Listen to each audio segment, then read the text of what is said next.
Wagon Trail Acres. We really, things are starting to get real here. Like really real. Yeah. This week we met with a guy who's writing up our shop plans. Architect's drawing up shop plans for us. That's exciting. He's already sent us a few drafts. And then today we met with what do you call this guy? Dirt guy? Our civil guy is going to do all the dirt work for us. Yeah. And he opened our eyes, gave us some new vision that we really like. That, of course, we're making more changes. Yeah, so. That's how it goes. But we were kind of settled on a pond back in the, we'll walk back there in a minute, on kind of a flat piece of ground, which seemed to make sense to us. But he came out here and immediately took a beeline for one of our ravines. He's like, this is where your pond needs to be. And then he changed it again. And everything he said makes perfect sense. We've got a ravine that essentially is land that we own that we can't even use. So we're going to take that and turn it into the pond, open it up a little bit more, and that's where we'll get the dirt we need to build the house and the shop pads from. And it puts the pond closer to the house, so we'll actually be able to enjoy it, see it from the house, shop. Yeah, it's going to be cool. It's interesting though how somebody else can offer you a different perspective. So if you're out there planning for your house and all, certainly be open. That's all. Be open to other ideas. Yeah, and like even if we decided not, obviously we're going to get some other quotes, but even if we decide not to use this guy, it gave us a whole nother idea of how to make it that we never could. Yeah, make our property even better. We never even considered it. So today, it's going to be a short day for us because we did spend quite a bit of time with him. Yeah. And today we're kind of thinking about, soon we're going to have to take this barn structure down. So we got a big pile of firewood in there. And we haven't published that episode yet, but we just bought a log splitter. So you'll get to see. Yeah, that's coming. Yeah, how it came disassembled. So you get to watch Chris put it together, and he's going to share his struggles with some of it, the pros and cons of the log splitter. But we're going to soon bring that out here, and we got a lot of firewood to split. Yeah, and we got a lot more trees that's going to come down once our dirt guy gets here. Yeah, our dirt guy, which I didn't know this, he actually said stop cutting down trees. I know you want to take that tree down and that tree down, but he said stop cutting them because he'd prefer just to push it over. It takes him longer to dig a stump up than it does just to push a tree over and the stump comes up with it. Which I knew that, but at the same time we were trying to open things up so we could visualize and see what was going to happen. So yeah, so we pretty much done with the tree cutting business at this point. Until he gets here and starts pushing trees over, and then like I told him, I'll just be here when he's here, and we'll cut the stumps off of them, and because I'm not going to just burn a whole doggone tree when I can use it for firewood, or I can give it away as firewood, or I can sell it as firewood. Yeah. So yeah, we're not going to just burn them just to knock them down. So that's the plan. So we've got to do something with this firewood and figure out where we're going to keep it because it can't stay here. So we've been looking at some other places that we can move it and just move it one time, so we're not having to keep moving it. And just get it out of the way, because when he comes out here with all of his heavy equipment, we got to get it out of the way for the equipment when he gets here. He's going to be taking up this whole area. So let's take a walk. All right, so this is the beginning of a ravine. If from one of our previous episodes, you might remember this is where we found the rattlesnakes. This is gonna be unusable really for us because it's hard to see. You're going to see as we walk in here. Yeah. So basically what he's going to do is he's going to come from that little leaning tallow tree over there and cut across. And we're going to fill this in. This is going to give us more, excuse me, a little bit more area behind the shop so we're not right on top of it. Yeah. So basically about where that tallest oak is, that's where, right here, that's where the edge of the pond will start. Come this way. Watch the snakes. No, you watch for snakes and you let me know.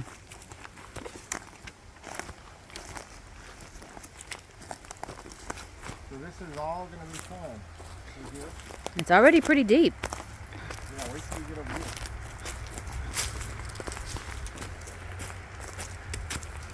And then we're going to take this and kind of and cut it back. So it's, What do you mean by cut it back? well, cut the slope back so it's just not Drop off. Yeah. This is where we're going to get the dirt from. We're going to cut this back to use dirt to fill in over there. Yep, because back there where the old barn is, that's pretty much where the new shop's going to be. And then there's a big burn pile right there. If you can see that right there, that's very low ground. So we have to fill that all in with dirt. Then there's another dirt burn pile up here. That's where the house is going to be. So all that between that burn pile there and this burn pile here and the shop will all be level ground. Here's it gets pretty deep here. Yeah, so all this, you can see that's 20 foot deep down there. Yeah. This will all be pond. It's going to keep going back. Is this another magnolia tree, Chris? Yes. Well, that one probably will not survive. Probably won't make it. Yeah. Meaning it's got to be a casualty of the pond. The only thing he was worried about was runoff from a perspective of will the pond fill up and stay fill. And so he's going to take some precautions like dig in some swells in other areas to try to help it drain into the pond. But worst case scenario, he said if it does not stay filled, we may end up having to dig a well at some point in the future. A well board. Yeah. Yeah, which I'm not opposed to that. We'll cross that bridge when we get there. Yeah, but We're going to see how it fills up first and see if it maintains a good level. yeah. Before we pull the trigger on digging a well. Yeah, and I like what he said about how he makes the edges of the pond like 4 feet deep instead of sloping it to where grass will grow on the edges. Makes it easier to cut around. The only thing he was worried about is if you have small children, you really need to keep them away. But from the look of the pond and maintenance of it, it's better if he cuts it at that 4 foot depth. So it was exciting talking to him because you kind of got to see some additional vision. So it's always encouraging when you meet with a contractor and you can see a little spark in his eye and enthusiasm about the project. Makes you kind of feel warm and fuzzy about what they're doing. I like when he said he was talking about gum trees and he hates gum trees, and he saw all the gum trees that we had here. He said, the night before I come and start this job, I won't be able to sleep. Because he hates a gum tree. He is. It reminds me of how you are the day before hunting season. Yeah. He said, I won't be able to sleep the night before. I'm so excited about getting all these gum trees for you. Yeah, that was cute. He definitely enjoys what he does. So, needless to say, Yeah. we really liked him. Yeah. But we wouldn't be fair to ourselves if we didn't at least get one more. someone else to come look at it. So we're going to at least get one other person to come. Yeah. In all likelihood, we'll probably go with this guy, but we owe it to ourselves to at least get another quote. At least one other. Yeah. And not wait too long so we can get on his schedule because he's like, what he said, 2 to 3 months backlog. Yeah. Oh yeah, and he's going to get rid of these. This craziness. Hazard, this hazard that we have. That has been here. Not only is this a snake den down here, that we're going to get rid of the snake den and make it a pond, but this hazard of one tree leaning into another tree, leaning into a dead tree, and every time you come out here, there's more dead limbs on the ground. Yeah, we saw one fall today. So he's going to get rid of all that for us too. And then once we tear the barn down, the first thing we're going to do is take that corrugated tin off the side because we want to keep that and repurpose that. And then some of the lumber on the inside, like on the roof rafters, there's really good old true 2x6s. And we're going to salvage all this tin on the back wall and that sidewall. The sidewall is going to look just like this. It's just got some green algae growing on it. So it'll get a little light cleaning to get rid of the green, and we're going to reuse all that in the barn. Yep, and there's that big pile of wood that we need to find a new home for so that when he's ready to start knocking down trees, we don't have to worry about his barn being here. So we're going to find a new home for that next. We're going to build a little log rack for the rest of today, and then when we come back, we'll start moving it and maybe splitting it. Yeah, we'll start cutting it up and splitting it. Yeah. All right, let's get to work. Let's do it.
Okay, I'm not making excuses, but I got a tore up shoulder, so I can't swing, and I'm right-handed. And look at this hammer. It's like a ball peen. It's so old and rounded off. You might need some new tools.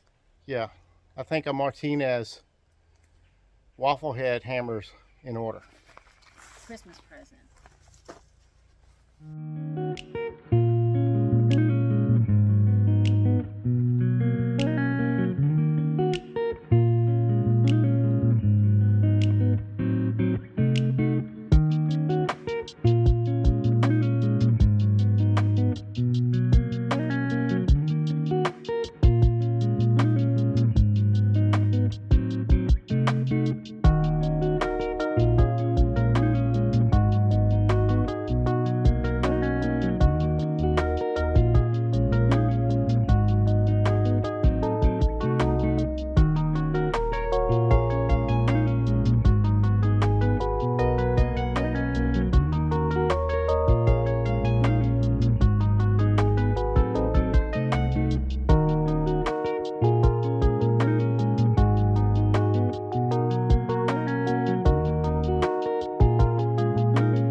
We just finished our log rack.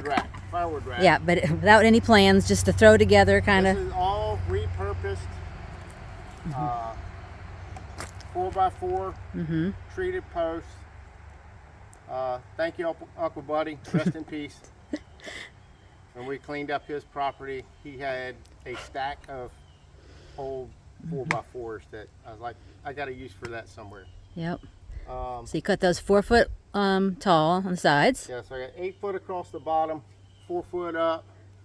This is some old barn wood we cut off for the tops. There's an old deer stand on the property that we're going to take the roof off of, and we're going to use the tin to put over the top of it. Yeah. These metal straps were from the log splitter that we just purchased. Came in a metal crate. I try and repurpose and reuse as much as I can. Voila, I got some brackets to keep the post from falling out. Yep, looks pretty sturdy. So I've got enough material to do another one just like it. So we will start off this year with 16 feet of firewood rack space. Yep. Now we just got to get the split. Yep. And that's pretty much a wrap for us today. Until next week. Yeah, I need to go buy a whole 5-pound bucket of screws for this project. Yeah. They won't go to waste. Nope. See y'all all next time.